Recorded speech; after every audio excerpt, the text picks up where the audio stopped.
ആഗോളതലത്തിലുള്ള ഇന്ത്യയുടെ സ്വാധീനം വർദ്ധിക്കുന്നു എന്നതിന്റെ തെളിവായിട്ടാണ് ഈ 2025 ഇപ്പൊ നമ്മൾ മാർച്ചേ ആയിട്ടുള്ളൂ. ഇതിനിടയിൽ ലോകത്തെ എത്ര രാഷ്ട്രങ്ങളിൽ നിന്നുള്ള ടീമുകളാണ് ഇന്ത്യയിലേക്ക് വന്നിരിക്കുന്നത്. അതിൽ ഇപ്പൊ ഏറ്റവും ഒടുവിൽ വന്നിരിക്കുന്നത് നെതർലൻഡിന്റെ ഡിഫൻസ് മിനിസ്റ്ററാണ്. നെതർലൻഡ് ഡിഫൻസ് മിനിസ്റ്റർ വന്നതിന്റെ ഉദ്ദേശം ഇന്ത്യയുമായിട്ട് എല്ലാ തരത്തിലുമുള്ള ബന്ധം ശക്തിപ്പെടുത്തുക എന്ന ഉദ്ദേശത്തോടെയാണ്. എന്ന് വെച്ചാൽ ഇന്ത്യയുമായിട്ട് ഒരു സ്ട്രാറ്റജിക് പാർട്ട്ണർഷിപ്പ് നിലവിലുള്ളതിനെ കൂടുതൽ ശക്തമാക്കുക എന്ന ഉദ്ദേശത്തോടെ. ഇതിൽ മറ്റൊരു ലക്ഷ്യം കൂടിയുണ്ട്. ഇന്ത്യയും നെതർലൻഡും തമ്മിൽ ഡിഫൻസ് രംഗത്ത് സഹകരിക്കാൻ ധാരണയായിരിക്കുകയാണ്. ഡിഫൻസ്, സെക്യൂരിറ്റി, ഇൻഫർമേഷൻ എക്സ്ചേഞ്ച്, അതോടൊപ്പം തന്നെ നമ്മുടെ സമുദ്ര മേഖലകളിലുള്ള സഹകരണം, ഇൻഡോ പസഫിക് റീജിയണിലെ സഹകരണം, ഒപ്പം തന്നെ എമർജിംഗ് ടെക്നോളജീസ് ആയിട്ടുള്ള AI, ഡ്രോൺ തുടങ്ങിയ മേഖലകളിൽ സഹകരിക്കാനും ധാരണയായിരിക്കുകയാണ്. ഈ ട്രംപ് അധികാരത്തിൽ വന്നപ്പോഴാണ് യൂറോപ്യൻ രാജ്യങ്ങൾ ഒരു കാര്യം മനസ്സിലാക്കിയത്. എന്ന് വെച്ചാൽ ജിയോ പൊളിറ്റിക്സിൽ എപ്പോൾ വേണമെങ്കിലും രാജ്യങ്ങളുടെ ഫോറിൻ പോളിസിയിൽ മാറ്റം വരാം. ഒരാളെയും കണ്ണുമടച്ച് വിശ്വസിച്ച് ഇനിയുള്ള കാലത്ത് പോകാൻ പറ്റില്ല.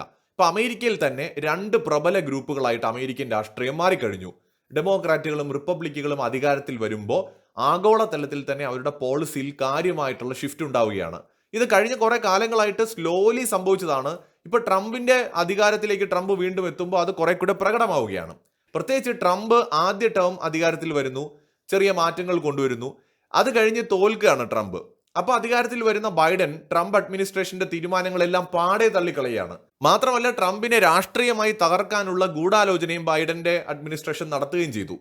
സ്വാഭാവികമായിട്ട് ട്രംപ് വരുമ്പോൾ ബൈഡൻ എടുത്ത എല്ലാ തീരുമാനങ്ങളെയും തള്ളിക്കളയുകയാണ്. അപ്പൊ ഇത്രയും കാലം US മാത്രം ഡിപ്പെൻഡ് ചെയ്ത് നിന്നിരുന്ന യൂറോപ്യൻ രാജ്യങ്ങളും, അല്ലെങ്കിൽ നമ്മൾ എപ്പോഴും സംസാരിക്കുന്ന ഇംഗ്ലീഷ് ഭാഷ സംസാരിക്കുന്ന രാജ്യങ്ങൾ ഉൾപ്പെടെ വളരെയധികം ആശങ്കയിലേക്കായി. എന്ന് വെച്ചാൽ അപ്പോ നമുക്കൊരാവശ്യം വന്നാൽ പിന്നെ US ഉണ്ടാവുമോ? എപ്പോഴും ഉണ്ടാകില്ല എന്ന് അവർ തിരിച്ചറിയുകയാണ്. എന്ന് വെച്ചാൽ ഡെമോക്രാറ്റുകൾ വന്നാൽ ചിലപ്പോൾ കൂടെ നിൽക്കും, അത് കഴിഞ്ഞ് പിന്നെ വീണ്ടും റിപ്പബ്ലിക്കുകൾ വരുമ്പോൾ അവര് നിലപാട് മാറ്റും. കാരണം അമേരിക്കൻ ജനതയുടെ നിലപാടുകളിൽ ഈ മാറ്റം പ്രകടമാണ്. അങ്ങനെ വന്നപ്പോൾ യൂറോപ്യൻ രാജ്യങ്ങൾ യൂറോപ്യൻ യൂണിയൻ എന്നതിനെ മാത്രം ആശ്രയിച്ച് നിൽക്കാതെ, നാറ്റോയെ മാത്രം ആശ്രയിച്ച് നിൽക്കാതെ കൂടുതൽ രാജ്യങ്ങളുമായിട്ട് റിലേഷൻ ബിൽഡ് ചെയ്യാനായിട്ട് നോക്കുകയാണ്.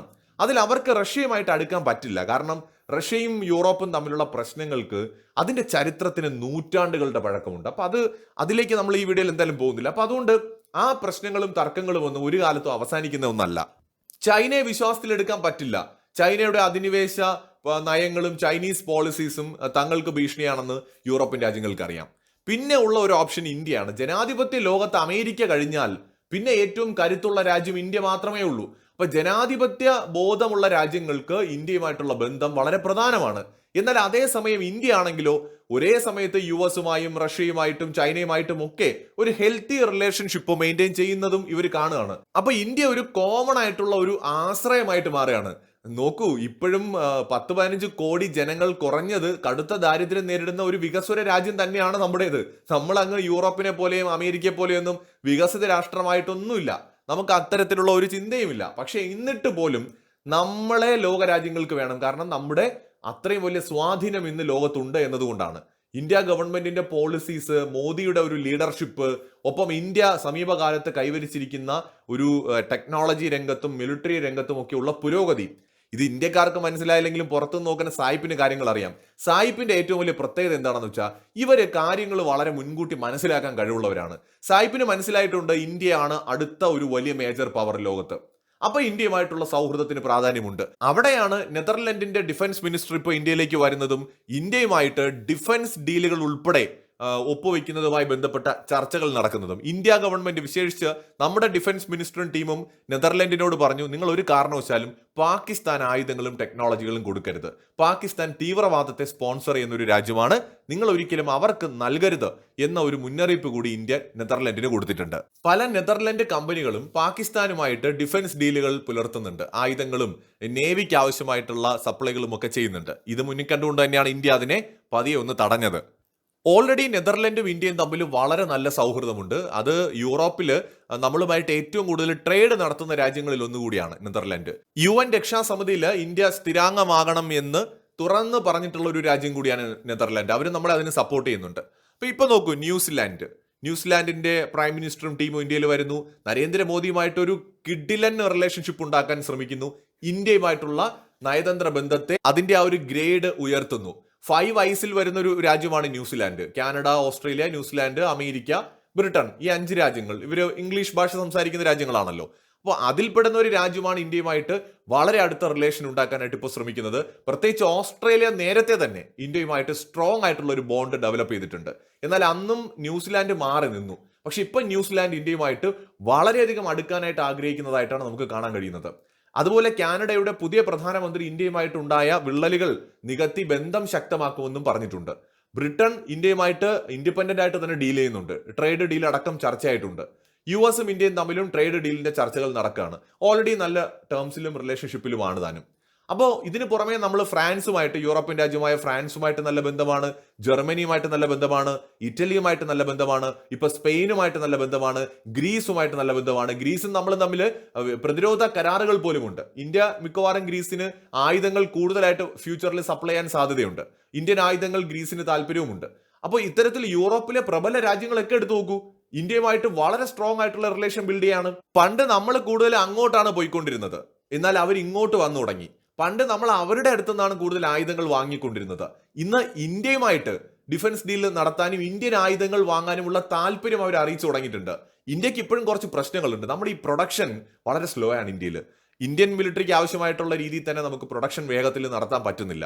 നമ്മുടെ AMCA പ്രോജക്റ്റ്, അതുപോലെ തന്നെ നമ്മുടെ തേജസ് യുദ്ധവിമാനങ്ങളുടെ പ്രോജക്റ്റ് ഒക്കെ വളരെ സ്ലോയിലാണ് പോകുന്നത്. പക്ഷേ ഒരു പോയിന്റ് ഉണ്ട്. നമ്മൾ ഇതിനെ നമ്മുടെ ഒരു ഷെല്ല് പൊട്ടിച്ച് നമ്മുടെ പൊട്ടൻഷ്യൽ നമ്മൾ പുറത്തെടുക്കുന്ന ഒരു സമയമുണ്ട്.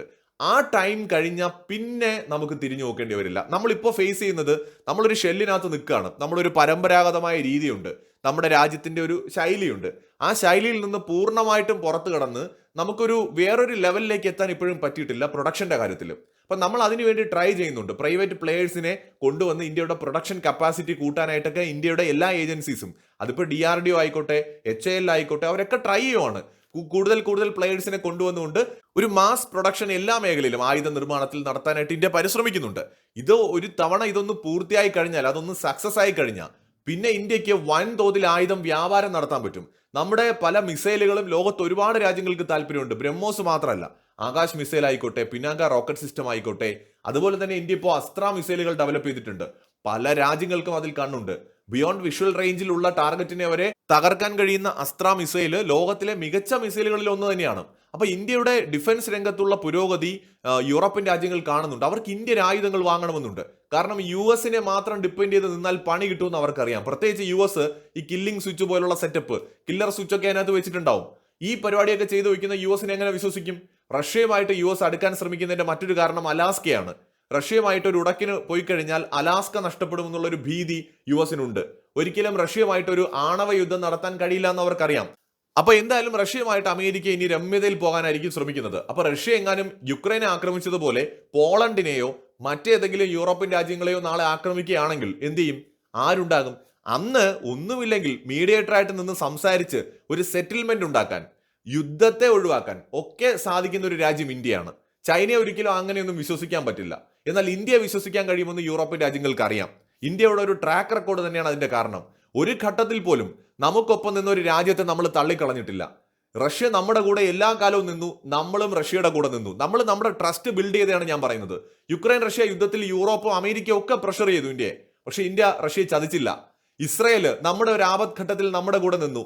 ഇസ്രയേലിന് ഒരു ആപത്ത് വന്നപ്പോൾ നമ്മളും കൂടെ നിന്നു. നമ്മൾ ചതിച്ചില്ല. അപ്പൊ ഇന്ത്യയെ സഹായിച്ചവരെയൊക്കെ ഇന്ത്യ എക്കാലവും സപ്പോർട്ട് ചെയ്യുന്നുണ്ട്, ചതിക്കുന്നില്ല, കൂടെ നിൽക്കുന്നുണ്ട്. അപ്പൊ അങ്ങനെ ട്രസ്റ്റ് ചെയ്യാൻ കഴിയുന്ന ഒരു രാജ്യവുമായിട്ട് നല്ല ബന്ധമുണ്ടാക്കാൻ തന്നെ ആയിരിക്കുമല്ലോ ലോക രാജ്യങ്ങൾ ആഗ്രഹിക്കുക. അവിടെയാണ് ഇന്നിപ്പോൾ നെതർലാൻഡ് ആണെങ്കിലും അല്ലെങ്കിൽ ന്യൂസിലാൻഡ് ആണെങ്കിലും ഒക്കെ ഇന്ത്യയുമായിട്ട് ബന്ധം മെച്ചപ്പെടുത്താനായിട്ട് മുന്നോട്ട് വരുന്നത്. മറ്റൊരു വീഡിയോയുമായി വീണ്ടും വരാം.